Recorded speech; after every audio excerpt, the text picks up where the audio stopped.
draft that has to start it all off. I think at the top of it, you gotta look, yeah, they took away Nico. That first ban right out of the gates, not allowing that champion. Yumi and Melio also taken away. You can imagine these champions are so strong. Gia so strong 4x4, so they won't be allowed up here. K'Sante, notably banned here, has not won a game so far in the CBLOL. Only 6 games now to really talk about, but it won't make it through the draft here either. Annie looks like it's going to be the pick for Tinones. It's been Annie Ari. Meanwhile, in the mid lane, pretty much the whole way through, Maokai will be what Desamas is piloting, and I really want to see more from Desamas. When he pulled out the Kazakhs yesterday, I got really excited. I was really looking forward to seeing him pop off, but he, I think, is a guy that needs a jungler that is more of a playmaker and more of a facilitator. That's what he found a lot of success on, especially last year. We were talking off air. You liked the Wukong. You found that as a secret sauce, key to success for him. Yeah, you talk about secret sauce, and we have been a lot today. We watched the interview earlier with Rude, and yeah, that could be the secret sauce that they're bringing to the table. Hovering Jinx here a little bit for Brunsey would be the Jinx Lulu.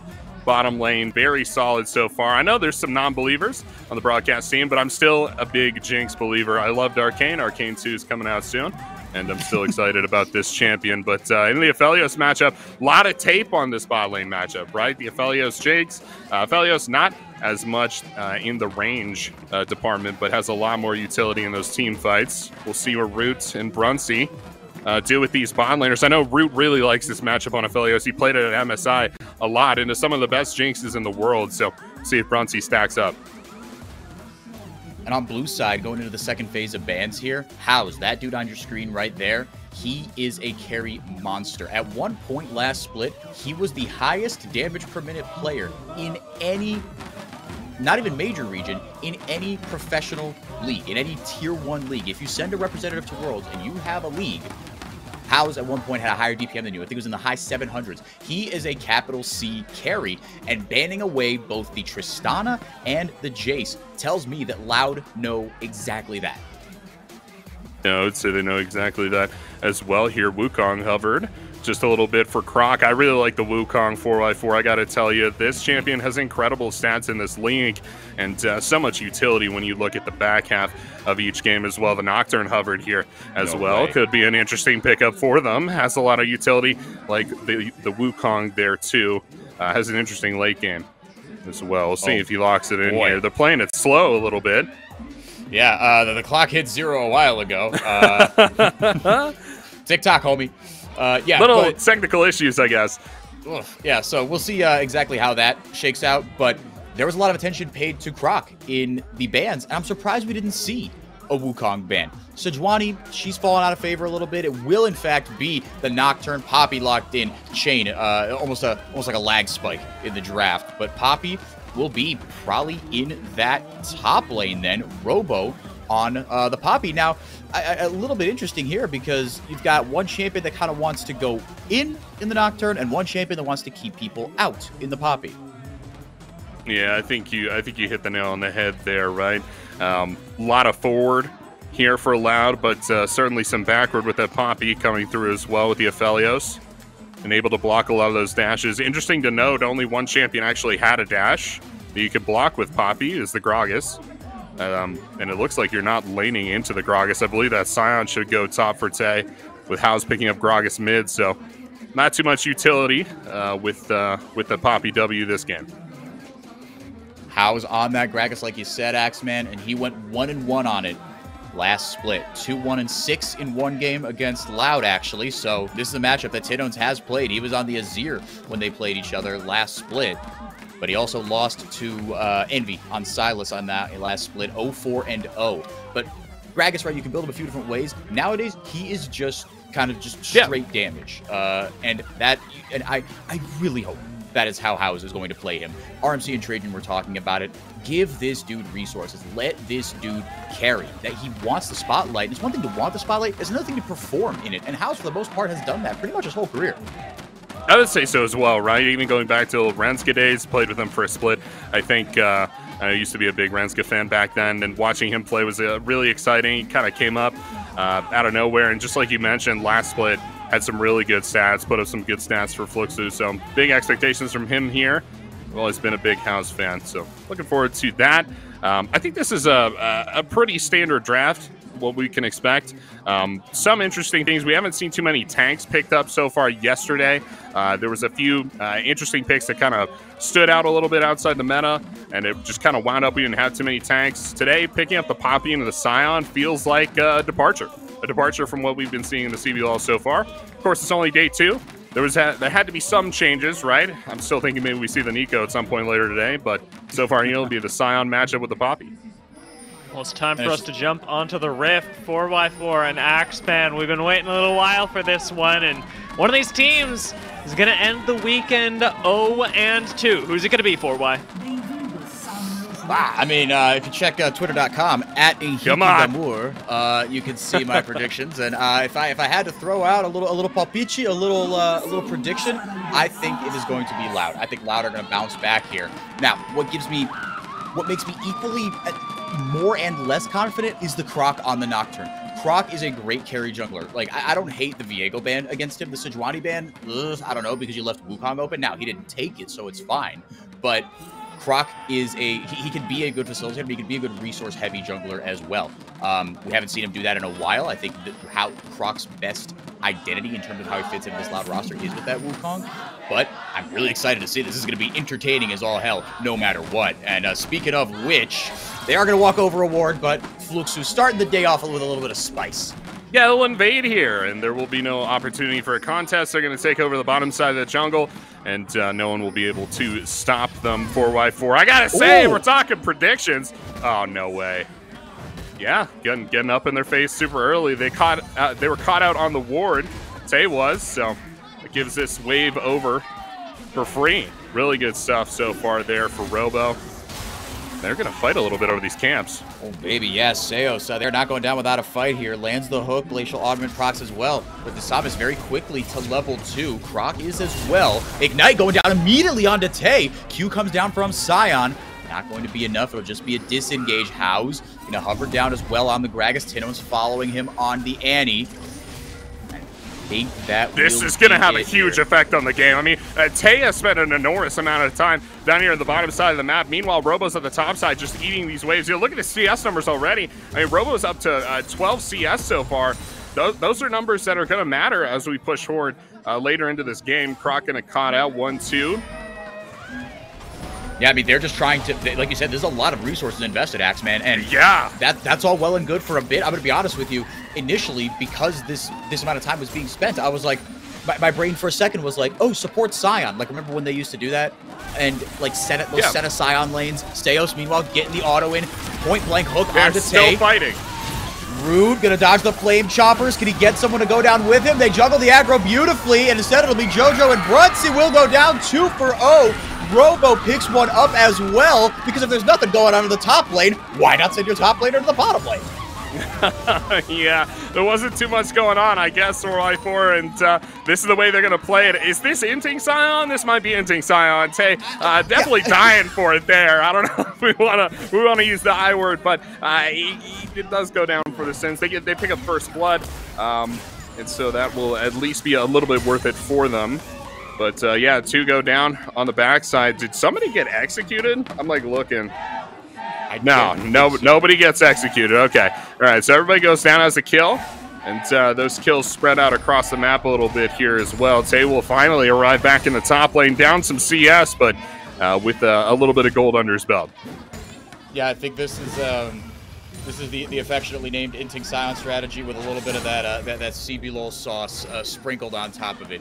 Yummy, yummy in my tummy. This has been a lot of fun, and not least because look, yes, Robo's walked away with a kill, so that's not great. But to be fair, the CS discrepancy isn't actually that wild. What could be wild though is what's happening in the bottom lane. Sales who have no idea. Yeah, DeSavis is there, but DeSavis not opting to pull the trigger. Actually, Croc.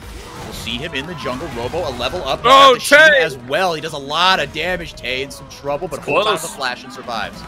Yeah, it's real close down there. The CS numbers spreading out a little bit in the bottom lane, just like you mentioned as well.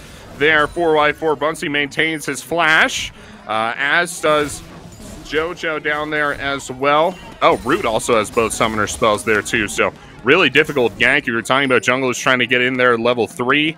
So they will just continue clearing for the time being, looking to get to level 6 so they can fight over those objectives with their ultimate abilities. Now we see Seos and Root pushing in, trying to make it more difficult for them to CS. Calibrum, Severum, lots of range, some self-sustain, what allows them to push that up. And now with full vision, it's Croc that's going to push up and probably not look for anything, but just try to establish some vision. Yeah, see if he discovered anything cheeky there on the Dragon. Meanwhile, Desamis and company gonna get some help from House in clearing out the top side of his jungle. Both mid laners hustling back to the mid lane with their TPs. And you have to say, Tinones, you kind of like the buy a little better from him, despite no discrepancy in CS or kills.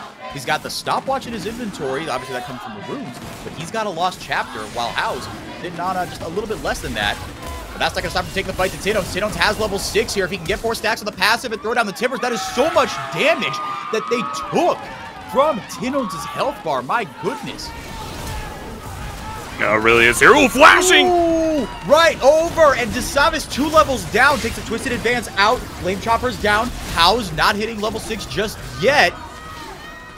Runcy flash it away. So House, yeah, if he had that level 6, if he had that explosive cask, I think they could have turned that fight around. But Loud played that margins really well. They really did here. Ryan FLUXO were trying to force their way into the Dragon Pit, stop the Dragon. They accomplished their goal, and they will back off, having no one gone down. Tay, very low now.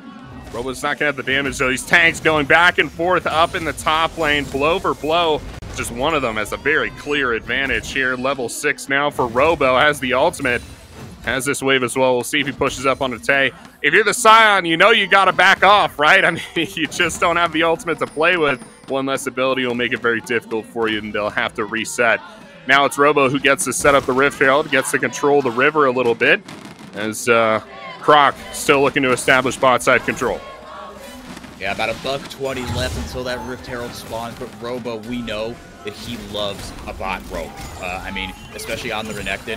How many times have you seen Robo gank in the mid lane? To be fair, it's actually maybe not like on aggregate all that many, but it's more than I always expect. I'm always surprised to see a top laner show up in the mid lane, you know, slice in, dice in, triple W, and then blow somebody up. But Robo loves playing the map like that. Summons around the bottom side river here. Gonna have to walk over to Vision to get into this lane. It's a difficult gank too, with Infernum and Gravitum up for Root. But I mean, this is what we've been talking about for Desamis all weekend long, is you gotta do something. You have to have an effect on the map, and you can't stand in the river all weekend, right? At some point, you gotta pull that trigger. We'll see if he does it here in the next 10 minutes or so. Robo walking through turret range. He's gonna back off a little bit. Croc's still looking for 6. I think it's really important, you know, you can't emphasize enough how important level 6 is to both of these junglers, these big team fighting ultimates, that they need to contest these objectives with, right? You can't go for a Rift Herald play unless that paranoia is up. Yeah, it's such a game changer. I mean, RMC Trajan we're talking about last game between Kaboom and Vivocade, how it came down to vision, and Vivocade, even if they were late to fights, they took a lot of those fights, even the ones that they won, down half their health into that Vivocade, or into that Kaboom poke comp, excuse me. And all that vision kind of goes out the window with one Nocturne ultimate, and that's what's so impactful about him. His clear speed, obviously, very, very good. But I think you were kind of making this point in another way, Axe, that maybe the reason we haven't seen either of these junglers do anything just yet, the 0-0-0, that 0-0-2 is a little inflated from Croc there. He was involved in some early shenanigans. Is because how impactful that level 6 is. It just makes your gank so devastating. Certainly, and they have that 6th level now. Croc is going to start this up. He's on Vision.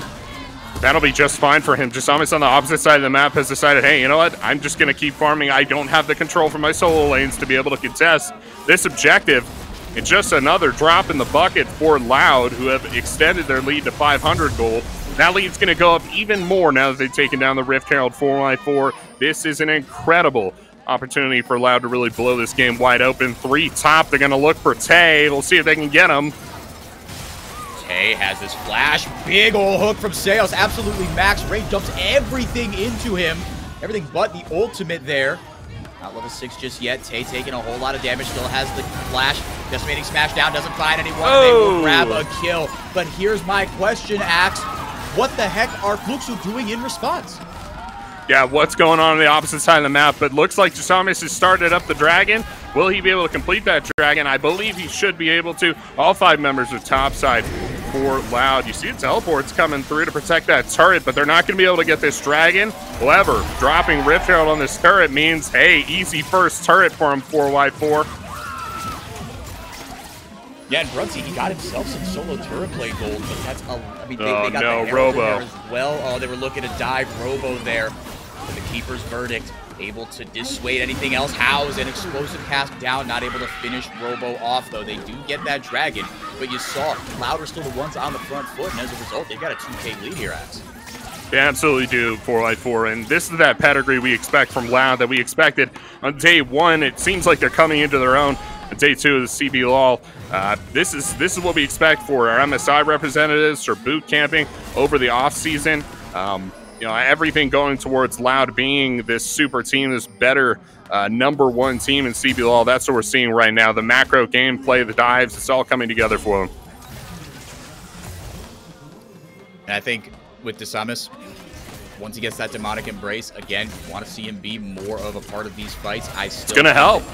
Yeah, I mean, that does sneaky damage. Every time, I feel like yesterday we were looking at a damage graph that involved a Maokai, I go, how in God's green earth did he do that much damage? But it's so sneaky, right? When you are a melee damage dealer with that demonic embrace, I'm going to Moo Enjoyer, as you may or may not know, Axe demonic embrace. Oh, yeah. It's so free on those melee AP junglers. Lilia as well, Maokai, it really stacks up. Yeah, all that bonus health building into your damage really helps you. Certainly on the Maokai as well. Little 3-stack here, looking for Seos. This is normally the part of the game where the Nautilus starts dying on repeat, so Seos wants to be a little bit more careful here. Croc steps up far. Oh, flashes and he takes Desamis with him. Here goes the first paranoia of the game. Nocturne is big, or excuse me, that's JoJo. Get a wild growth, the Maokai there. Desamis able to survive. He was taking on a little bit of an unexpected trip there. Yeah, a little trip coming through for him. Brune Seos have to defend the mid lane. I don't know. I feel like I take Brunsey JoJo in that fight. Just a little bit stronger right now. The CS numbers looking good for them. We fight back and forth up in the top lane. I don't think that's the build path for Triforce on either side. Yeah, looks like Kraken Slayer rushed for Brunsey. Something else coming through for Root here. But we broke the Triforce curse. Yeah, and I think, as you mentioned in Draft Axe, you are still a Jinx believer. I think some of the reason that some of our colleagues certainly are not as hot on this champion, hang on, I'm going to hold that point. House dumping everything into Tinones, dumps Tibbers right back. Flash, barrel, Tinones flashing over the wall. Alcove Gamer goes down. Croc almost got the fear off, decimating smash. He held off by the spell shield. There goes the stop Velocelot. Tate pulling the trigger. The veteran top laner, stable as ever on these tanks, grabs himself a double kill on the Scion. Beautifully done by the FLUXO solo laners, and the rest of the map is going to be taking down this mid lane turret. They as many platings as they can, excuse me, before that 14-minute mark. Just the one plating for them there so far. Meanwhile, down bot side, that whole turret might be going down to the Scion. See if Robo is able to do anything about this 4x4. He's outnumbered. Yep. No, he is very much outnumbered, and he is going to be outgunned, outvisioned. They are just ganking my man here. Polymorph, dash, throw up the W, Robo. I don't know if it's going to save you. Oh, the wave hasn't crashed yet, so it just might. They deceased with the dive onto Robo there. Really nice play from Robo. Yeah, able to get out of that situation. I know if I'm 1v3 in that situation, I definitely die every single time. Here's a replay coming through for you. Thanos, he's trying to get away, man. He almost did. Held onto his flash so long. Eats the ultimate here. Ults in response. The teleport's coming through. At this point, you have to think, oh, I gotta be dead, man. He blows the flash anyway, just to see if he can maybe make it out. He's not going to be able to.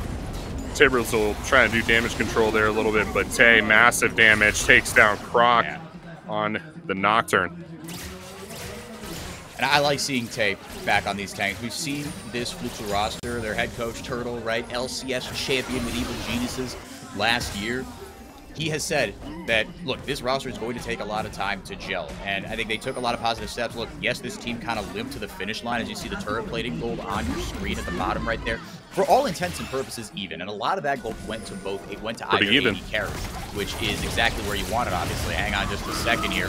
Robo, target of a multi-chain gank again. There it goes. The twisted advantage, or Nature's Grasp, excuse me. House looking for a TP flank and they get a big barrel. He separates everybody on Loud. Everfrost down. Robo is somehow going to live and flashes away. The ticket damage from the Leandries, will it be enough? Just kidding. Leandries is on Tinhomes. House has the Everfrost, so it will not be enough. But House not done just yet. Tay taking a page out of Loud's playbook, it feels like here. Just relentless multi-man dives and pressure across the map.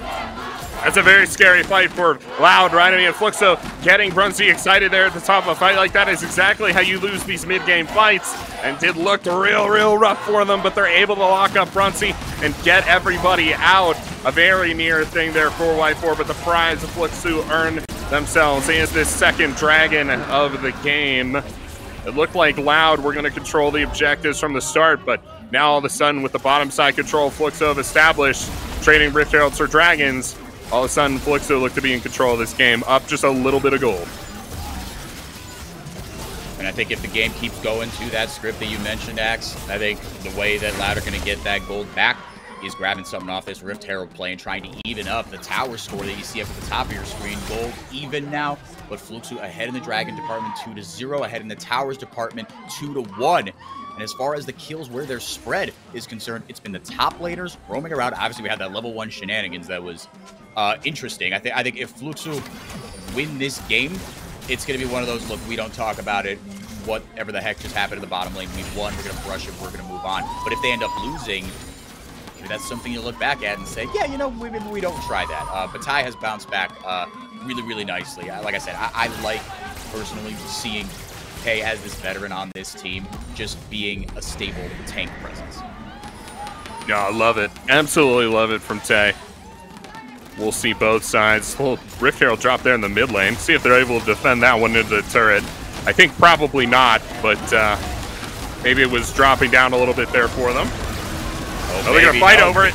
Yeah, not going to get to the mid lane. In all the way is Croc. Good night. He turned off the lights, but it's him that is sent into the Shadow Realm. Finally, Shelly gets the charge out of the mid lane, but Brunsey down a huge pocket of shutdown gold into the purse of Tinhook. Tower finally goes down. Timber zoning House out of the fight, and there's nothing that Tay could do about it. A shutdown for Root as well on these Aphelios. This is all Loud. Spectacular play from Loud. You learn this when you're overseas boot camp. You get that experience from all of those high-quality international teams. That was an incredible set play 4x4. The paranoia into the Rift Herald combo was so strong. Nobody on FLUXO knew where the Rift Herald was. They weren't sure if they should be hitting it. They weren't sure what they should be hitting at all. And you see the Nocturne goes directly onto Brunsey. There's no opportunity to escape for him. 10/Horrid hits the ultimate onto the Jinx, and that Rift Herald does get the charge off, which eliminates any safety that the turret would have provided. This is an incredible textbook play from Loud, and FLUXO had no answer for it. I mean, and that's exactly what you want out of your Annie. I'm reminded of yesterday, we had the game of Red against Furia, right? Against Furia, where Furia mid laner, hold up, Robo's got a bone to pick with Tay. Oh, here's Sales for the flank. Yeah, he's got blood in his eyes and forces the flash out of Tay. You will take that any day of the week.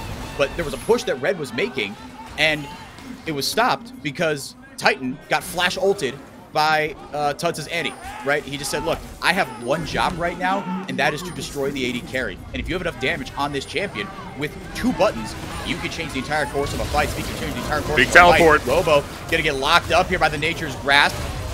And going down, there's the cast, and removing Robo from the fight. Now FLUXO will have the numbers advantage. Tay with the unstoppable onslaught. Very good hook there, buffered by Seos, and looks like he will survive Root, keeping himself safe, and that's all that matters for now. No objectives really to fight over, but you'll take the kills any way you can get them if you're FLUXO. 4x4 Louder doing an excellent job of controlling the big, wide open spaces, but for all of their efforts, the channels, the jungle still belong to FLUXO if they can get them in a line in those tight and enclosed spaces. FLUXO still have the edge over Loud, as we see there. You can't hang out in the jungle too long. If you're Loud, you might just get ganked just like that. We see the paranoia, the defensive capabilities it has a little bit to eliminate some of that danger from the engage potential from FLUXO, but it can't do it all. Robo goes down. Nice pick from FLUXO and a nice way back on top. Yeah, and it was a good pick from FLUXO, like you said, just finding Robo, but then the way they just kept charging forward, right? Tay and Desamis leading the line on these two meatballs, right? And you see no Mythic Eye was picked up just yet, so that means these two champions are going to get even scarier. And right now, Rude has his tool to deal with it in the Kraken Slayer. Beforehand, he didn't. Tinones doesn't have a Void Staff, right? I don't even know if he'll build it, because I think his job is still find a way to get onto Brunsey and blow him up. But they've done a good job, just again, on these margins, taking fights where they are marginally stronger and executing their team comp extremely well. I've been very impressed with the Gragas play as well. Certainly. Some really good explosive casts. Yeah, the explosive cast, that's what I was going to say. They've been really nice so far, especially at separating Robo from the pack. I feel like Robo went for a high damage build this time around, trying to cut these tanks down. Might be a fight here. Yeah, a little fight going on. Robo going right in on Desamis, but that ult is being used on cooldown. Yes, Desamis gets 3 with the root. There goes Everfrost. Now Croc looking for the re-engage here. TP coming in from Tay. He'll join the fight, but is it too little, too late? Tinone's gonna grab the kill out of House. A lot of damage going down. Root with the Moonlight Vigil. Tay trying to join the fight, but Root is on a killing spree. The big tank arrives, but it's too late, Axemen. They are isolating and cutting down FLUXO. Yeah, Root with the double kill in that play. They're going to get the Baron off the back of this play as well. 4x4. Everything coming up loud as the gold lead starts to separate a little bit. Look at these damage totals. Incredible. Incredible work from both sides. But, yeah, Root doing just a little bit more there on the Aphelios. You can see why he's so comfortable in this matchup. Yeah. Some low health bars, they take down the Baron, but they get it down eventually. Here's that replay coming through for you. Watch House here. He bumps forward, hits the ability, ult comes out, but the Paranoia gonna track him down. Tinones gets the kill, and now they're in the thick of it in this channel. Brunsey just not able to get that damage down. He gets hooked up by Seos, damage gets dropped onto him, and it's not enough. After that, it's all front line for FLUXO. There's no damage left. House looking for another Everfrost ultimate. It makes it so easy to land if you can get that mythic. Look at that. Active. It's just too easy. Disgusting. It's so nasty. They get one back. But House, man, I mean, yeah, it was rough. And that fight from FLUXO, that was actually, I initially, you heard me, I was really, really positive. I go, yes, Desamis, he got a big ult. But Robo realized something that I didn't, as FLUXO actually get a dragon off this as well. But at what cost? What are you trading for? It looks like it's going to be a tower and maybe an inhibitor. Root very far forward. He's got to be careful. But remember, their win condition. Ooh, Paranoia comes out. All the ultimates being used on cooldown. This is the CBLOL scrappiness we wanted. Fight, fight, fight. Fists are flying. Damage is going out. Watch Brunsey. With the Inferno gets so much damage. Brunsey is almost out of this fight. He can't get excited. He can't get close. He can't get anything. Oh, he's excited. He does get Seos. He is excited, but he will retreat and just wave clear and protect that inhibitor. Man, Root just did so much work in that fight. Excited wave clear is one of the most cathartic things in this game, so I don't blame him for that. You just rip apart the minions, right? It feels good. Sorry, RMC. Yeah, great fight there for Brunsey. He just gets chunked out right at the top of the fight. Unfortunately, they keep getting in these situations where they're right where they want to be, right? In the channels, in the jungle, where the rockets can hit multiple targets. House is able to hit these big AoE spells. Tay as well, big AoE spells. And unfortunately, they just get Brunsey chunked at the top of these fights. Tinones and Croc are doing a really, really good job of getting on top of the Jinx and pushing her out of the fight at the top of these fights. So it's become very, very difficult for them to fight in the way that they want to, and it's resulted in this gold deficit between the two teams. Just one more dragon for FLUXO on that soul, but they can't control the bottom side. Well, that stings, just having to burn your flash immediately. Hey, obviously with the ultimate can close gaps almost as effectively as a flash there, but still getting a lot out of this Baron push are loud. I mean, the Baron feels like it was 2 years ago at the pace this game is going. Yeah. Robo in some trouble here. The Sum is going down, and the Keeper's Verdict actually takes Ty away from the fight, but it will not be enough. Root over the wall, unseen. The baby-faced assassin rips apart House. Tinone's down. Brunsey finally gets revenge on his old teammate. Brunsey with the double! He is excited, Axeman. It's a triple kill. They lock down Root. Yeah! You get Brunsey going, and the fight goes like that. 4 for 1 for FLUXO. There we go. Good stuff. Just under 3 minutes now to that next dragon, and FLUXO can fight over that one, but Brunsey finally with the kill, 7-3 and 3 on the Jinx right now. Yeah, take the reset, King. You earned it. Holy cow, what a play from Brunsey. I cannot believe it. His front line coming through for him as well. Tay, Jisame setting up the kill so perfectly after House goes down early. And, yeah, no, exactly how you want to play this fight. Look at the replay coming through for you. They pick House at the top of it. Everything looks bad, but remember, if you burn Paranoia on House, you cannot use it on Brunsey. Brunsey gets the safety. He pushes forward. He's able to get the kill down on Seos here and Tinones to start off this fight. That's big excitement for the Jinx. Able to end it out really easily there. Triple kill for Brunsey. Incredible stuff from the young AD carry. And they illustrated a point that I was about to make before another fight broke out yet again. I'm going to try to be quick about this because we could have another one on our hands. Yeah, any second. Success. Yeah, no, like, and you pointed it out when Brunsey, he was able to survive, so he was able to get excited and get himself a kill. Right? We said, Tino, his job, get in, ult Brunsey, and if you die, so be it. But you've got to take out the AD carry. And Tino wasn't able to do that, but you see how much the Annie has to commit in those fights. To where if he doesn't get the AD carry, not only do you die, the rest of your team goes bye-bye. Oh, it really does. I mean, you don't have very much. Oh, just like that! God, I love this league. I love this game. This is so much fun. Root throws out the Moonlight Vigil. Croc taking everything. House with the explosive cast. House, Croc buying us up a little bit of time with the barrel. Root is orb walking. House trying to get on it, but has to flash away with the Infernum. Able to deal a decent amount of damage with the Severum. Slicing away there, but both the AD carries are alive, and that might be all they need. 1 for 1, the junglers died. We talked a lot about Loud and their experiences in the offseason, but FLUXO had some experiences too, boot camping, and they are bringing that to the table now. You can tell Brunsey learned a lot over there in the boot camp, and yeah, Tay as well. Massive so far through this game, done really, really well. Honestly, putting a black eye on what most people would call this league's best top laner, Robo, right? Tay is having this monster performance into him. I mean, obviously, Root, the Korean import, really, really strong player as well. Brunsey's taking him down, as it seems, with ease. So really, really good stuff from FLUXO. We didn't get the chance to talk about predictions before this one, 4x4, but I predicted FLUXO. I think they have what it takes. I believed in them all through last split. They beat Loud both times they played them. I think they can win this one. And I know it's kind of late in the game to bring up the prediction. It's a very convenient time for you to bring that up, Axe. I posted it on the internet before the game, so it counts. And they will live there immortal.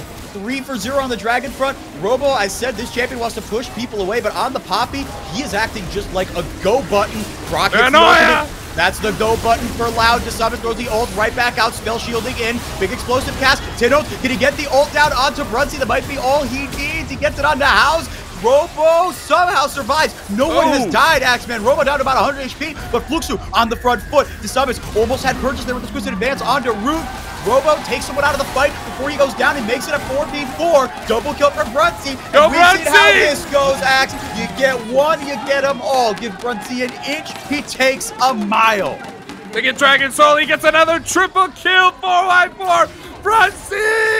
And now they push for more, going down the mid lane, maybe going to the Baron here, 4x4, as they rotate over the end and take down that objective as well. Such incredible play from the young player. Used to be on Loud, but they dropped off and is on FLUXO now, and he's taking it to his old team in style. There's something about that law of X's, man. The law of X's prevailing. Winning the breakup if you get out of the situation. Envy and FNB are 1-0 against their former teams. Brunsey, if they wrap this one up today, this game is far from over, by the way. But if, with this Baron, with the 4 dragons they've got, Brunsey and FLUXO are able to win it, that will make him 3-0 against his former team. Let's get another look at this fight. Yeah, Paranoia. Croc is going to drop this one on the Tay. Try to block some damage with his spell shield, but it's just not going to happen for him. Robo goes so deep. Gets so close to dying here. How's hunting him across the jungle there. No one has died at this point, just like you mentioned, but all of that is about to change. Robo goes down as he ults away. How's both of those champions removed, and Brunsey gets excited off one, kills Croc, kills Seos with the triple. Really good stuff at this point. The Jinx is unstoppable 4x4. And you're getting a look at Brunsey's computer there. Very, very excited. I think he knows, look, He's not being as much of a pop-off as he could be. He's just kind of congratulating his teammates, but that was a stand-up and give the opponent some of the smoke moment if I've ever seen one. And this could be the end. Yeah, I was going to say, FLUXO, they're making me put my jacket back on here because I sweat too much if I wear the jacket. So I'm going to slowly slip this back on. If I start streaming my computer with more than one layer on, I turn into a swampy mess. I got you there. 4 dragons, a Baron, that Hextech Soul.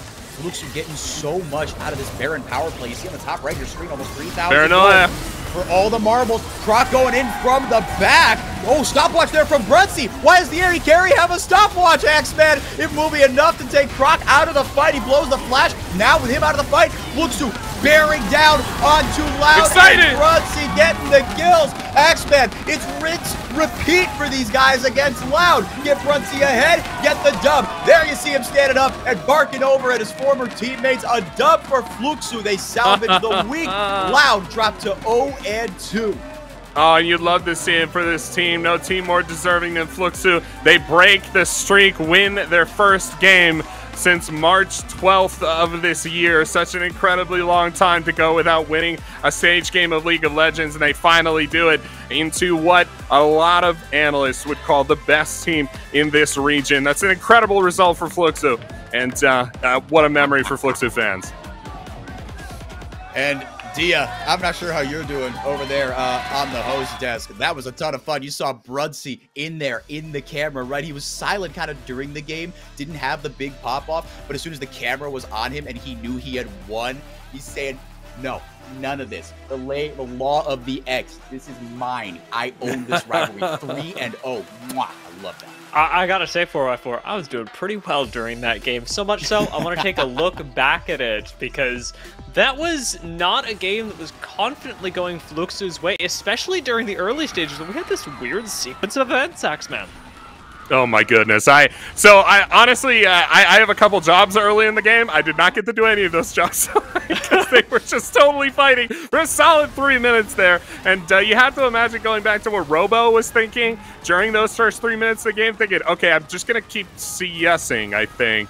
And his team finally saying, bro, you got to get down here, man. Like, we don't know what we're going to do if this Scion keeps harassing us. And you're right, yeah, FLUXO started out so far behind there, but able to make the comeback, control the bottom side of the map. Dragon control is so important in the game right now, and they were able to do just that. Get that easy Dragon Soul through this game, Dia. Yeah, the neutral objectives can never be ignored in a game of League of Legends, and Brunsey also struggled to be ignored during the mid-game. Even here, I remember you guys calling the empowered minion wave clear, but you had to play it super safe this entire game, 4x4, because FLUXO's game plan was Brunsey or bust. Yeah, well, and it wasn't until this fight right here that it was Brunsey and not bust, because it was all we were singing his praises. It was right here, right? They finally turned the fight, and I want to call out again. You saw it there. Tinodes went golden. That was an like that's the record scratch. You might be wondering how I find myself here. Like, because beforehand he was just flash Timbersing Brunsey, and when that didn't work, Brunsey gets excited. He just takes over the game. There's a really good choice of summoner spells as well, like proactively. Brunsey, as many AD carries will go with, opts for the cleanse just to make sure that he can negate a lot of that instant CC that's going to come down onto him. You notice that once the paranoias were no longer landing, as you said, the stopwatch moment where Croc just gets completely zoned out of the fight, it leaves you up creek without a paddle, and Loud, despite their solid early game plan, did end up falling just a bit short of the mark, but they absolutely had something. Remembering that early Rift Herald control from earlier, Axeman, let's take a look at the match history, see how the stats end up lining up with what was otherwise a very scary game throughout the early for FLUXO, but one that the gold graph tells the story of them ultimately winning. Axe. Yeah, a little bit differently, right? I mean, you could see things are very even through these matchups. A lot more damage on the side of Tinones than House, I think, which makes sense, right? I mean, you just have big health bars on the side of FLUXO, so a lot more damage that is possible to be dealt as well. Key to note here, I think, through both these AD carries is that tons of damage, right? It was only in the last 5 minutes or so that the damage really started to break apart, which is such a Jinx thing, right? And something we always said, hey, Root, if you're going to like this Aphelios matchup on the Aphelios side so much, you're going to have issues with that Jinx in the last 5 minutes, 25-minute game. And yeah, he never had a problem with it until he got to MSI. It looks like they taught Brunsey something over there. And he brought it back and is able to beat Root in this matchup now. But yeah, both these bot laners have hundreds of hours in this matchup by now. It's been meta for months. So this was really the highest gameplay we could have gotten out of these two bot lanes. Now, unlike a lot of other games where it's kind of up in the air, 4v4, I'm pretty sure you can tell me who the MVP from this game was. I'm just going to make sure that we're on the same page. It starts with a B. Who do you think the MVP for this game was?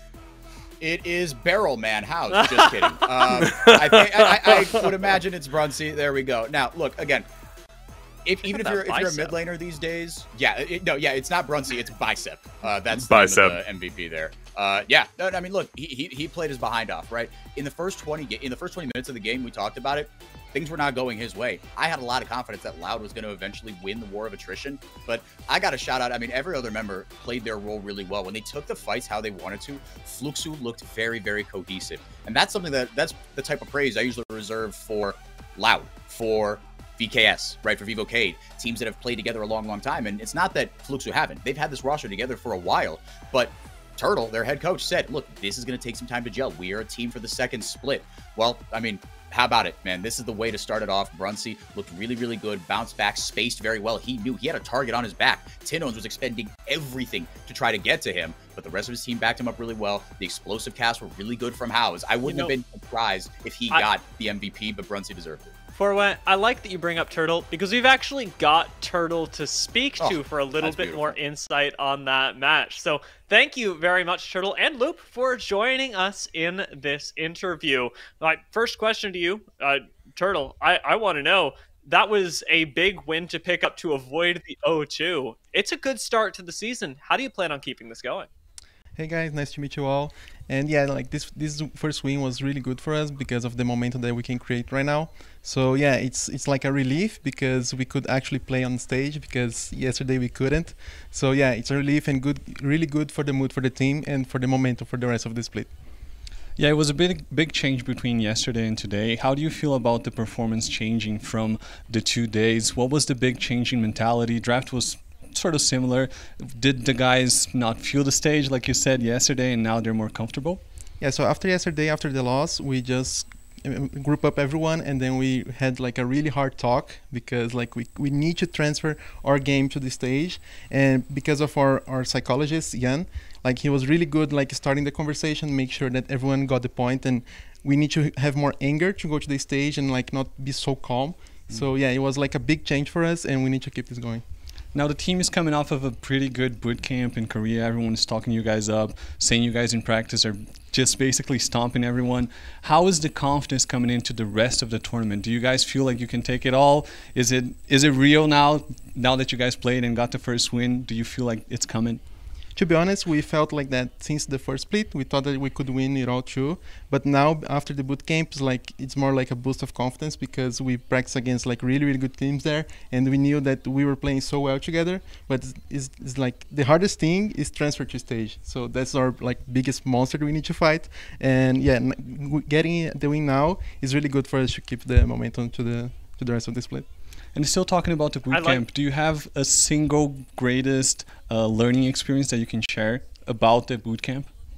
Okay, so first of all, like the T1 structure, like is insane. Like the organization, how they treat the players, and how they have all the schedule figured out to be the best efficient way for the players. Like is the most insane thing we saw. And for me, I was playing like solo queen gold, and there like is still better than most of the other regions because if you are like, for example, if you are top lane in the first pick, and the jungle trades with you to like for you to counter pick. So even in the gold, silver, players do that. So the sense of community, the sense to win the game, the best way you can is from the silver there. So like for me, it was like a great experience, and for the guys too. That's awesome to you. Thank you, Turtle. Congrats on the win. It's back to you guys. Thank you, guys. Thank you so much, Loop. Thank you so much, Turtle. For those of you who loved Loop and his interview segments, you can go ahead and check him out on the Portuguese broadcast as well, because the man is multilingual, multi-talented, and we're lucky to have him to bring us these interviews and give a little bit more insight into the scene back home in Brazil. 4x4, that was a big game. As we heard from the coach, it's a big step up for FLUXO, but we've got plenty more matches to look forward to. Axeman, it's been a pleasure having you both on for this second